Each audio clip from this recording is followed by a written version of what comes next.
Welcome to the Mustang Full Gallop, where this week we have head boys cross-country coach Matt Pries with us. Matt, thanks for joining us. Yeah, I'm glad to be here. Thanks, Mike, for setting it up, and thanks, Christine, for doing the interview. Yeah, you bet. So, kicking off the season, just talking generally about this year and about this season, I know something that you guys do is come up with sort of a theme for the year. Can you share with our audience what this year's theme is and why it was significant that you chose it this year and for this team? Well, when I was an assistant track and field coach at Waukee, our head coach always came up with something that sort of was the anchor for the season. And so when I became the head coach here, I thought that was a cool tradition to carry on. And the theme for the next year is chosen during the fall of the previous year, and we unveil that at the banquet. And it's something that the coaching staff just thinks about: what does this team need? What would serve our team well? And it's not necessarily that this particular team needs it, but how can we use this to shape these guys? And certainly it could be about running, but it's about more than that. And this year, that's for sure true. Every year that's true, but this year's theme is Open the Door, and it actually comes from a guy who graduated in 2017. He was our most valuable guy, a captain for 3 years, and not our fastest runner, but a guy who put a lot of heart into it. And his name's Jared Brevard, and some people might know Jared or the Brevard family. They were longtime members of the DCG family and still support DCG. I had a conversation. He reached out once. He said, "Hey, Coach, I want to get together on a Zoom and talk for like an hour. Let's just talk." And so we were talking about just life in general, and I just said, "Jared, what was it that pushed you to the limit that you were able to push yourself?" Like, he just was a kid who, every day, every practice, every meet, he was giving everything he had. And he said he would visualize opening the door to Payne. And he said, "Come on in, Payne. Come, have a seat. Would you like a snack? Would you like a drink?" And the more comfortable he got with Payne in his head, the more easy it was for him to deal with that physical pain. So that's part of Open the Door, but also open the door to opportunities to serve and love others. We talk about that a lot. It's part of who we are. There's a bug on my glasses. See, no editing. There was a bug on my glasses. We talk about that a lot. Let's be dedicated to being the best we can be every day. Let's be compassionate toward other people. Let's have the guts to do the right thing even when it's hard. And Open the Door is all about that. When you have an opportunity to meet needs and to love other people and serve other people, let's walk through that door. Yeah. You mentioned that, opening the door to loving and serving others. I know you have lots of traditions that come with your cross-country season, one of them being creating and giving the guys blessing bags that they can hand out to people that they see in need. Another what's become a really neat tradition is called the Honk Joy Project. Yeah. Can you explain what that is? So, gosh, it's been, I want to say, over 15 years that I saw a video on YouTube of, I want to say it was a metropolitan area, Washington, D.C., New York City, I can't remember. But this guy and some friends decided, you know what, on Monday mornings, we're going to take some signs out and stand on the road as people are driving to work that say stuff like, honk if you're happy, honk if you love someone, and spread joy through this, on this morning where people are like, Monday, and bring some joy to their Monday. And so the service group that I advised at Waukee High did that. They made a bunch of signs, and I still have them. And when I became the head coach here, I'm like, we can do that. Yeah. And the guys love it. They love standing out there, but the cooler part is that the people love it. Yeah. We love it when you drive by and honk. Look for it. It's usually the first week of September. We do it the week of our home meet, but it's a lot of fun, and we love you, and we want to share that love and joy with you, and that's why we do it. Yeah. So we've been talking kind of some big picture things just about your program and how you kick off the fall. Let's talk specifics. Let's talk about your first 3 meets. Obviously, I know because we have a son in the program that your goal is not for them to peak the first week of September, but instead that November 1st at the state meet, hopefully. But tell us what you've learned about your team. You've had a meet at Ankeny Centennial, the DMAC course. You've had the home meet where you were the champions as a team and had nearly a perfect score. And then you've raced at Marshalltown, which is a big meet featuring a lot of top 4A teams. So far, for your first 3 meets, what have you learned about your team? I think the biggest thing is that they are embracing what it means to be this team. They talk about, and they verbalize, there's a really good vibe about this team, that the atmosphere is really positive, and they really do love each other. And for me, that's more important, and that will carry through to results and racing.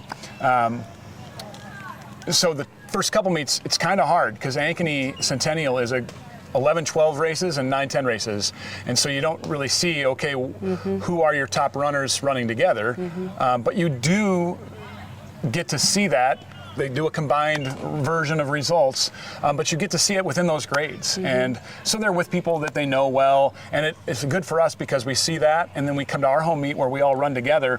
So it's almost like 2 more time trials. The tough part is that they're running at different times in Ankeny Centennial. I think our JV ran at like 5:40 and our varsity ran at 7. So the course is tamped down. It's a little cooler. And that happens at every meet when the JV and varsity are split up, and how much time is between, and how is the course, and how cool is it, or how hot is it, or whatever, what are the conditions. But what we talk about is conditions don't matter. Everybody's got to run in it, so go give your best in that situation. So the first couple meets, it's like a time trial. And so we kind of get a feel for, okay, what's our depth chart look like? And then that allows us at Marshalltown to say, all right, here's our top 7, here's who's going for varsity. And then on the JV side at Marshalltown, it's a chance for us to see, okay, how deep are we? And how high up can we place with our JV? I think we were 5th at Marshalltown, and that's a great finish in that field. We felt really good about that. They ran really hard. And a lot of guys seen that course for the very first time. On the varsity side, we were 7th and out of 22 or 23, and that was fine. I would have loved to see us place a little higher. We weren't 100% at that meet, and that's okay. Like you said, we're looking toward November 1st and October 22nd and October 14th for district and conference, but I felt like we competed well. We had a number of PRs. I think we had 15 career PRs and over 20 season PRs in the 3rd meet of the season. And Marshalltown's a fast course. But for us to go in there and compete against big schools and have the opportunity on a tough course, on a tough day, I felt good about it. And I feel like it's all up from here. I think they were good barometers for us. And they tested us. I know that guys walked away from Marshalltown feeling like we have more to give. And that's what you want. You want them to feel that way and know that on the road up coming, we're going to give more. Okay, let's talk rankings. Not every coach, wants to talk about rankings, but you finished 4th in the state last year at the state meet. You begin the season, preseason, ranked number 6, falling to 9th and now 11th. Some of that is just based on, how the meets have gone so far. You're not running with a full squad yet, but how much stock do you put in rankings, especially at this point in the year? What do they do for you? How do they work against you? It's really interesting. I don't pay a lot of attention to that stuff. The first year we won the state title in 2019, we were ranked 3rd going in. And prior to that, we had been ranked number 1, and I don't know if we should have been. But people thought we should. I served on a rankings committee for a number of years, and what I found most valuable in doing that was scouring results and seeing what are other teams doing, and I still do that. But it's hard to know because they're running on different courses in different conditions against different competition, and there is a lot of parity in the state in Class 4A right now. Indianola's sort of in a class by themselves based on the Marshalltown meet. Tremendous meet for them, and Coach Barnes is a great guy, and I'm excited for him. He's an English teacher too. So they have a great team. But after that, there's a lot of parity. And you look at the Ankeny Centennial meet and see how close we were to Ankeny Centennial in a combined score. The 11th, 12th grade, they got us good. We got them in the 9-10. Put us together and let's see what happens. So I feel like we're really close. Waukee Northwest is another team that they had bumped up to like 3rd, and they didn't have a great Marshalltown meet. But they're a really great squad, and I feel like we're right there with them. I think people thought that Norwalk was going to do well at the Marshalltown meet, and we beat them. They didn't have a great meet. So it's just, you just never know. Well, is somebody dinged up? Is somebody sick? We're not at 100% yet. We hope to be on Saturday. But there's just a lot of parity, and so you just have to be able to train through all these meets, hope that you stay ranked. And one of the reasons the rankings do matter is that when it comes to district assignments, we want our girls team to be ranked, and they are. They had a tremendous Marshalltown meet. We want to be ranked because when both teams are ranked, we have a better chance of being sent somewhere where we're going to be one of the 3 ranked teams and have a chance to qualify for state. So we want that opportunity. And then once we have that opportunity, then let's go see. And rankings are thrown out the window, and let's go get it on one day. Yep. You mentioned Indianola and Norwalk conference, Little Hawkeye Conference fellow teams there. So we'll put a pin in that till the next time we talk, because it'll be closer and we'll be ready to talk about that. Give us a look ahead to your next meet. You ran your JV at Valley this week, and then you're running varsity at the Heartland meet, which is more of like a regional meet, multi-state. Tell us about that, and then also maybe if you want to look ahead even to next week, or, the next meet, I should say, at Southeast Polk.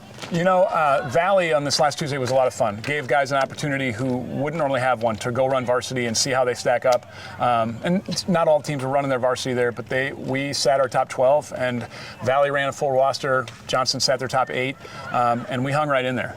And it was exciting to see them do that. And then on the JV side, to have guys who are further back in the JV race, maybe they are counted on to step up, and they did. It was awesome. We were really happy with the Valley results and how the guys performed. And then coming up on Saturday, more of a regional type meet. That field has changed throughout the years, depending on when GRIAC falls, because some teams around here do take their teams up to GRIAC. I know our girls are going up this weekend. A lot of times GRIAC falls the week after, and so some teams will hit Heartland and they'll go to GRIAC. So it'll be interesting to see what that field is like this year, but it's always tough. It's a great course at Central College. It looks like, does this count? It looks like the weather's going to be better than it has been. Sometimes it can be pretty hot and muggy there sometimes, and it looks like it's going to be okay. So we're excited to go give it a shot with a full roster and on the varsity side and see what happens. Yeah.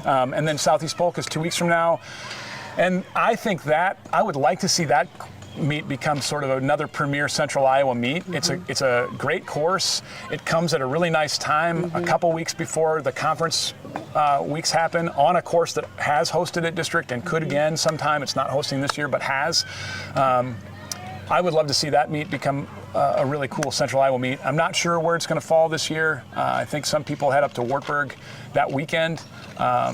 So we'll see. But we're excited about it. It's a great course. It's tough. And we'll take whatever competition's going to be there and go give it our best shot. Yeah.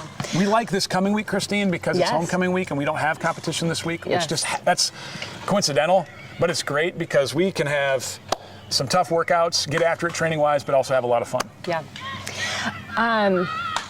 Well, we'll continue to follow along with the boys cross country team and follow their season, and hope to talk to you here again in a couple weeks. But for now, thanks for tuning in to the Mustang Full Gallop with head boys cross country coach Matt Pries. Yeah, thanks, Christine. Thanks again, Mike. And let's go Mustangs.